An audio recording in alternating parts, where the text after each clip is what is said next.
I want to go back to this point that George was talking about, because the president in his news conference Friday said that none of these problems get to the core of Obamacare. You can argue whether that's true or not, but that's what he said, and that 85% of Americans have benefited from the benefits that you get under Obamacare. Charles, your reaction to that, and is it possible that for all the problems so far that they can get this worked out, and that as we get, just to pick a month at random, by next November, most people are saying, you know what, Obamacare's okay?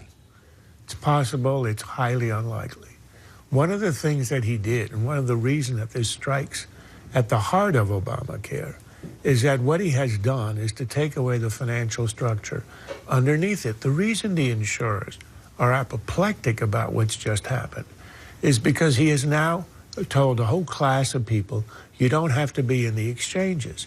And these are people who are probably the healthier and the younger ones who are going to be outside of the exchanges, which means that the cost to insurers of people left in the exchanges is going to be exorbitant. And there's also no way he's going to be able to hold the line on this because of the unfairness. If you're exempting people who had insurance and were canceled, and you're exempting them from the fine and the requirement of getting insurance, there's no way that you can require and fine people who didn't have insurance in the past. So you're going to have an abolition of the individual mandate.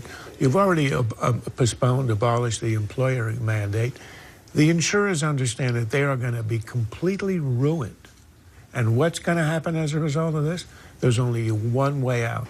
A huge government bailout of the insurers is waiting at the end of next year. And that's an issue that Republicans ought to focus on right now. It's the only way that Obamacare will survive, and it ought to be stopped before it happens. So it ought to be, Congress ought to say no bailout, particularly because this isn't a natural disaster. It's a man-made disaster.